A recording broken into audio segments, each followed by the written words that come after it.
Masih ada ya?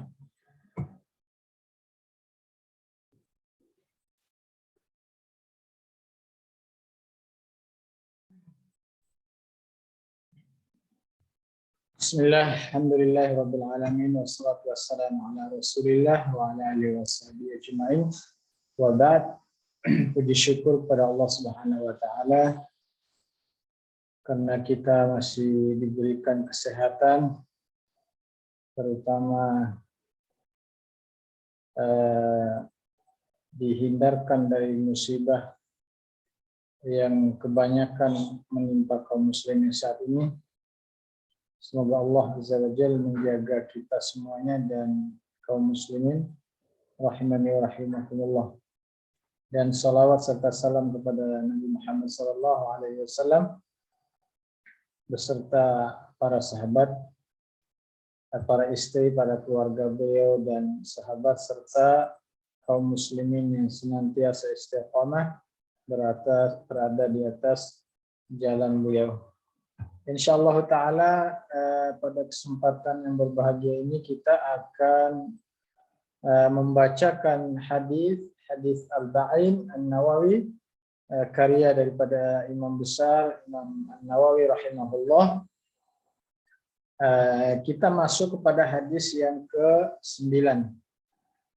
Hadis yang ke-9 ini membahas tentang kita melakukan segala sesuatunya itu dengan sekemampuan kita, gitu ya, dengan sekemampuan kita, tidak memaksakan sesuatu hal yang kita tidak mampu untuk melaksanakan. Baik, kita akan bacakan hadis yang pertama ini, hadis yang ke-9. An Abi Hurairah Abdurrahman bin Sakhri radhiyallahu anhu qala sami'tu Rasulullah sallallahu alaihi wasallam yaqul ma nahaitukum anhu fajtanibuhu wa ma amartukum bihi fa'tu minhu mastata'tum fa inna ma ahlakal ladzina man qablakum kathratu masailihim wa ikhtilafuhum ala anbiya'ihim. Hadis ini diriwayatkan oleh Bukhari dan Muslim. Dari Abu Hurairah Abdurrahman bin Syakar radhiyallahu anhu, ia berkata, aku telah mendengar Rasulullah sallallahu alaihi wasallam bersabda, apa saja yang aku larang maka jauhilah, dan apa saja yang aku perintahkan maka kerjakanlah semampu kalian. Sesungguhnya yang telah membinasakan orang-orang sebelum kalian adalah banyak bertanya dan menyelisihi perintah nabi-nabi mereka. Hadis riwayat Bukhari dan Muslim. Di dalam kitab Bukhari hadis ini bernomor 7278 dan di dalam hadis Muslim bernomor 1337. Baiklah, rahimani kaum muslimin rahimani wa rahimakumullah. Berikut fadilah daripada hadis yang ke-9 ini, di antaranya adalah kaidah ulama usul, jika ada suatu perintah tidaklah menunjukkan bahwa perintah tersebut mesti diulang hukum asalnya. Suatu perintah dalam dalil tidak menunjukkan adanya pengulangan kecuali ada dalil yang menunjukkan harus dirutinkan atau diulang. Yang kedua, sebagaimana sebagian ulama berpendapat atau berpandangan bahwa Nabi Shallallahu Alaihi Wasallam berijtihad dalam hal hukum dan tidak disyaratkan semua hukum mesti dengan wahyu. Ini diambil dari hadis, seandainya aku mengatakan iya, ya tiap tahun tentu jadi wajiblah. Inilah yang akan jadi pendapat mazhab Syafi'iyah sebagaimana disebutkan oleh Imam Nawawi rahimahullah. Faedah berikutnya adalah secara hukum asal kita tidak diberi beban kewajiban, artinya tidak ada hukum sampai datang dalil. Pendukung dari hadis ini adalah firman Allah Azza wa Jalla, Wa ma kunna mu'adzabina hatta nab'atha rasula. Dan kami tidak akan mengazab sebelum kami mengutus orang rasul.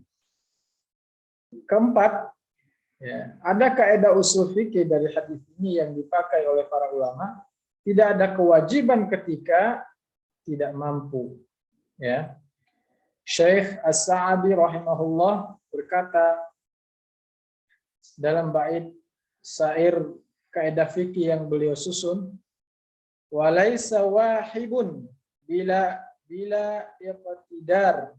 Tidak ada kewajiban ketika tidak mampu. Artinya kewajiban bisa gugur jika tidak mampu, jika tidak punya kemampuan saat sebelum dan ketika kewajiban tersebut berlangsung.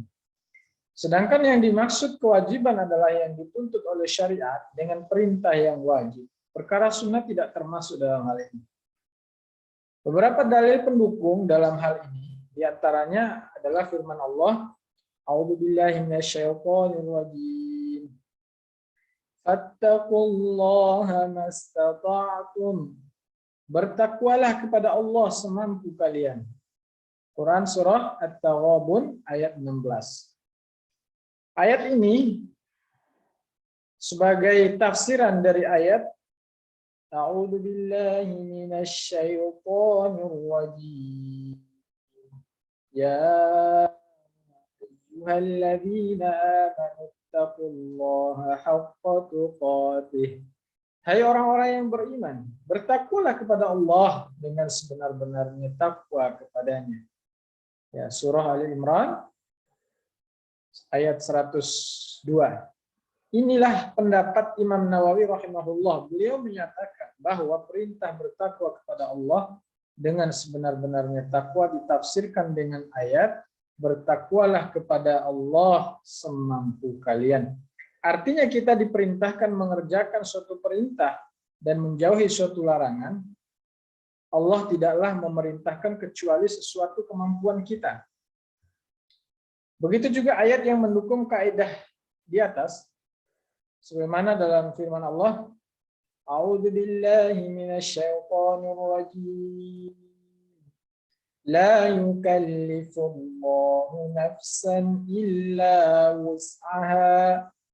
Allah tidak membebani seseorang melainkan sesuai dengan kesanggupannya. Surah Al-Baqarah ayat 286. Demikian juga Allah menjelaskan atau mendukung dengan pada ayat Al-Hajj pada surah Al-Hajj ayat 78. A'udzu billahi minasyaitonir rajim. Wa ma ja'ala 'alaikum fid-din min kharaj.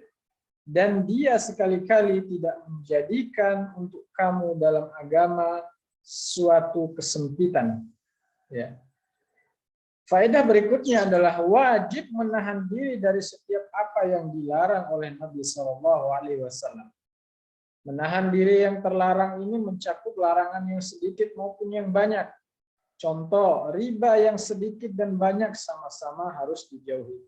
Allah Azza wa Jalla berfirman, A'udzu billahi minasyaitonir rajim. Ya ayyuhalladzina amanu la ta'kulur riba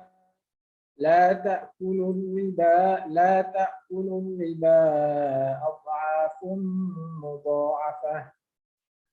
Wattaqullaha la'allakum tuflihun. Hai orang-orang yang beriman, janganlah kamu memakan riba dengan berlipat ganda dan bertakwalah kamu kepada Allah supaya kamu mendapat keuntungan. Quran surat Ali Imran ayat 130. Imam Asy-Syaukani rahimahullah menjelaskan bahwa adapun kalimat memakan riba yang berlipat ganda yang dimaksud dalam larangan memakan riba setiap saat, di sini menyebutkan banyak berlipat bukanlah maksud larangan, namun riba tetap dilarang baik dalam keadaan banyak maupun sedikit. Adapun diibaratkan dengan ungkapan berlipat ganda untuk menunjukkan bahwa riba yang terjadi itu karena adanya penundaan pembayaran hingga waktu tertentu. Kalau ada penundaan, maka ada tambahan pembayaran utang. Tambahan tersebut sesuai kesepakatan adanya tambahan pembayaran tersebutlah yang membuat penundaan pembayaran itu ada. Sehingga akhirnya rentenir mengambil keuntungan berlipat-lipat dibanding dengan utang yang pertama. Adapun sampai disebutkan memakan riba yang berlipat ganda untuk dimaksudkan semakin menjelekkan perbuatan riba. Ketujuh, menahan diri dari sesuatu lebih mudah dibandingkan dilakukan daripada mengerjakan sesuatu. Mengerjakan sesuatu perintah itu sesuai kemampuan, ya, tidak dipaksakan. Manusia itu memiliki kemampuan. Berbeda hal ini dengan keyakinan Jabariyah yang menyatakan manusia itu dipaksa oleh takdir untuk berbuat dan tidak punya pilihan. Wa na'udzubillahi min dzalik. Jika seorang tidak mampu melakukan kewajiban secara utuh, maka diperintahkan untuk melakukan semampunya. Setiap mendengar perintah Rasul, hendaklah langsung melaksanakannya, tanpa menanyakan terlebih dahulu apakah yang diperintahkan itu dihukumi wajib atau sunnah. Ya, segala yang diperintahkan oleh Nabi SAW atau yang beliau larang, maka tetaplah jadi syariat. Baik hal tersebut terdapat dalam Al-Quran ataupun tidak. Dan bisa jadi hadis Nabi SAW menjadi hukum tambahan dan tidak ditemukan di dalam Al-Quran. Ke-13, banyak pertanyaan, banyak yang bertanya. Banyak bertanya adalah sebab kebinasaan.